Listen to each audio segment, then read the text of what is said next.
JMath. Welcome to the chapter on analytical geometry. So this is a grade 12 chapter, but as always, we need to start with what do you need to know up until this point. So let's just have a quick overview of all the formulas. So you learned the distance, the midpoint, and the gradient formula in grade 10 already.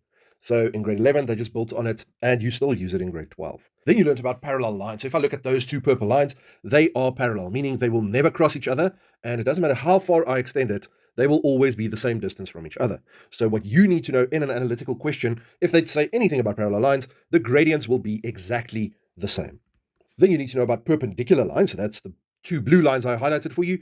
That now says if I take the gradients and I multiply them, the gradients will be exactly -1. Something else you can remember is flip it and change the sign. So let's say this one gradient is 3/4. Then the other one would be I flip it and I change the sign, so -4/3 if they are perpendicular.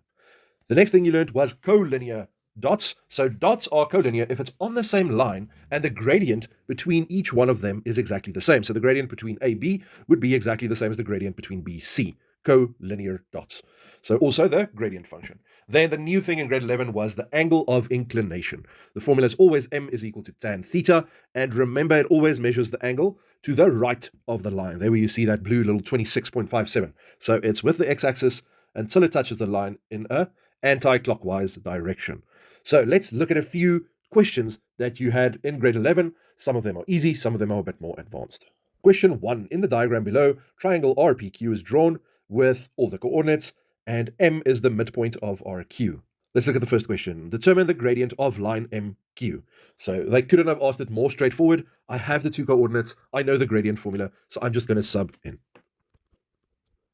-2 minus 0 over 4 minus -2. That would just simplify to -2 over 6, which is just -1/3.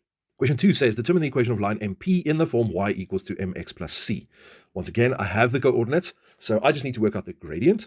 And remember, the c represents the y-intercept. So I can already see that p is c because it's the y-intercept.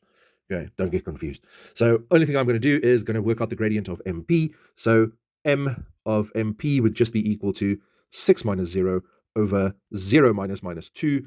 That gives me a 6/2, which is just 3. They want it as y is equal to 3x. Remember I said, if I see the y-intercept, that is the c value, so plus 6. There we go. That's the equation. Question 3, determine the coordinates of r. So now I must see what info do they give me up until this point. So I know what's m, and I know what's q, and I know they told me m is the midpoint of RQ. I can now write down the midpoint formula and then use that to figure out what is R.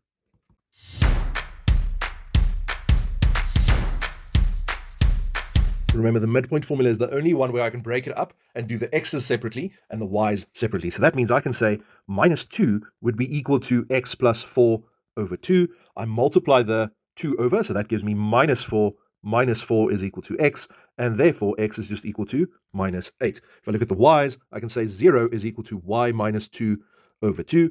0 times 2 just stays 0, and then I bring the -2 over, so y is equal to 2. And therefore the coordinates of r would then just be -8 and 2. So I can fill it in on the sketch because I'm probably going to use it again.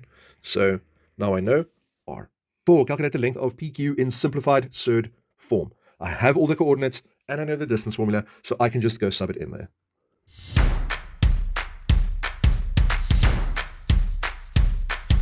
So if I sub it in, I just get the answer is √80, and that simplifies to 4√5. The question said leave it in simplest surd form, so that's all I need to write down. But remember to say it's 4√5 units. If you forget that part, you will lose a mark.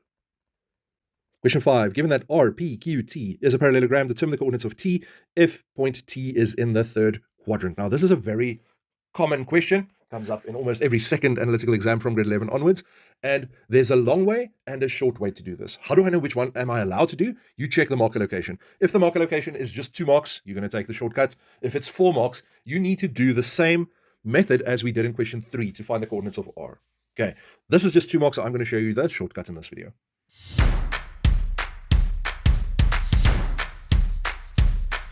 So when you see this question, always just draw a rough sketch to see what they are exactly talking about.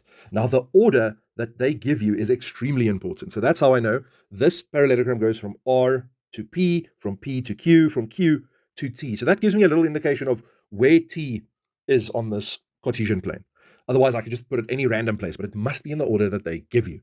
Okay, so now the shortcut. The distance I move from any two dots on the parallelogram must be the same on both sides. So what I mean with that is if I move from P right and then down to Q, that movement must be exactly the same if I move from R down to T.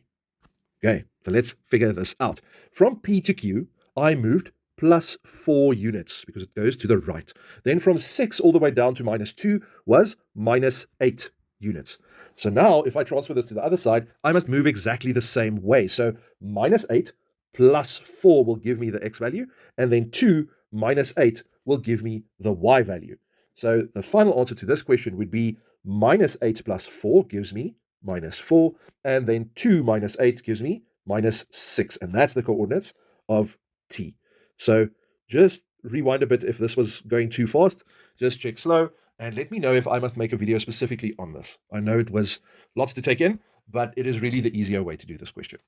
Question 6, explain why this parallelogram that we just drew, the purple one, is also a rhombus.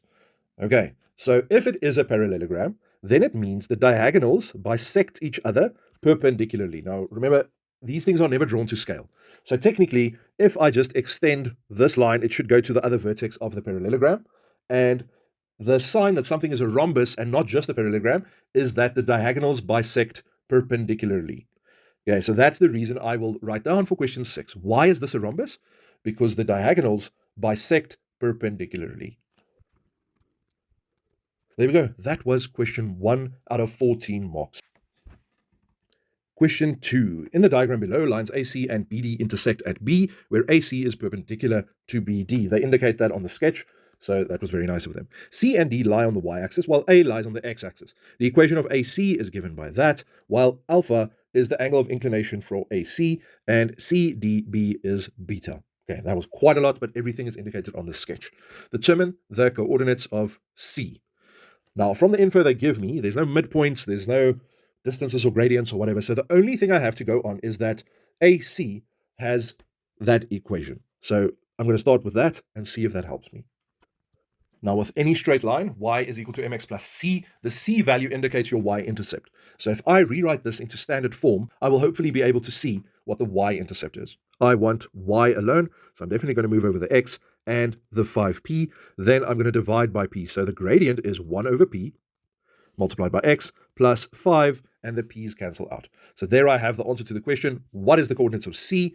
Therefore, C would be 0 and 5. If the gradient of AC is a half, show that P is equal to 2. Now remember in the previous question, we ended with y is equal to 1 over px plus 5, and if this is in standard form, y equals mx plus c, I can say m is then equal to 1 over p. But the question tells me that m, the gradient of this line, is actually equal to a half. So now I can say I know that m is a half, but I also said m is equal to 1 over p, and therefore if I cross multiply, this is just 1 times p is equal to 1 times 2. And that's how I proved the answer. Question 3. Calculate the coordinates of B. I know that AC is perpendicular to BD, and therefore, if I multiply the gradients, it's minus 1. If the gradient of AC is a half, then the gradient of BD should be minus 2. I can see that the C value, the y-intercept at D, is minus 10. So then I know that the equation of BD is minus 2x minus 10. Now, B is the point of intersection between those two lines. So I can make them equal to each other and then use algebra to find the value of x. In this case, x would be equal to minus 6. Now I can just sub in x into any of the two equations to find y. So I'm just going to take BD's equation, and if I say y is equal to minus 2 times minus 6 minus 10, then I get 12 minus 10 would be equal to 2. So therefore the coordinates of B is minus 6 and 2. Question 4, determine the size of alpha. So the formula for angle of inclination is always m is equal to tan theta, but in this case alpha. The m I'm talking about is the straight line that touches alpha, and we know that that gradient was a half. So I'm just going to say a half is equal to tan alpha, and therefore alpha is equal to shift tan of a half. My calculator tells me that is just 26.57 degrees. Question 5, hence or otherwise prove that ABOD is a cyclic quadrilateral. So now they are jumping completely away from analytical geometry to Euclidean geometry. Okay, so remember that can happen in exams. Don't get freaked out. You must just know your rules anyway. because at the end of the year, you're going to write about everything. So just a quick recap on cyclic quads. Remember, there's three things that can prove a quadrilateral is actually a cyclic quadrilateral. And one of those three things is the bow tie method. So if I can prove that the top two angles are the same or the bottom two angles are the same, then it would be a bow tie. So let me just show you the circle that they're talking about. A, B, O, D. So if I look at that circle, I can see that they want me to prove that alpha is equal to beta. Okay, that is certainly a method to go, but there's actually a much easier way to prove this specific question. Now, I know that the other side of angle B is also 90 degrees, and I know that the origin is also 90 degrees. So if I look at the bow tie, that has two angles that are exactly the same, and they are in the right position. So how do I answer this question? I would then say that angle ABD is equal to 90 degrees, and I would just tell them angles on a straight line. I also know that angle AOD equals 90 degrees. Now, there's no official Euclidean reason for this, so I assume you can just write x and y axis or origin, and you will get your marks, they will understand. And then I can say, therefore, ABOD is a cyclic quad. So the reason I'm going to write down is line subtends equal angles. So if there was a imaginary line between AD, that line subtends both of the 90s. So that's what they want. There we go. That's why it's a cyclic quad. So don't get freaked out if they all of a sudden mix chapters. They don't do it often, but they are allowed to. Question 6. Determine the coordinates of the center of the circle that passes through D, B, and C. Okay. Now, a question like this links with Theorem 3 from Euclidean, which says angles in a semicircle. Okay, so if I can find a 90-degree triangle, then I can figure out what's the center and the radius if it's needed. So if I just move the circle there, they are talking about that circle going through BCD. I can see there's a 90 degrees at B, and therefore I know the hypotenuse of that triangle would be the diameter of the circle, and I just need to find the midpoint of CD. So that is very easy in this case because it is the y-axis. So remember, midpoint's always a capital letter. Midpoint of CD would then be equal to 0 plus 0 over 2, and then on the other side, 5 minus 10 over 2. So the center of this circle would be 0, and then minus 2, 5, or minus 5 over 2. Great, that was a revision of grade 11 analytical sums.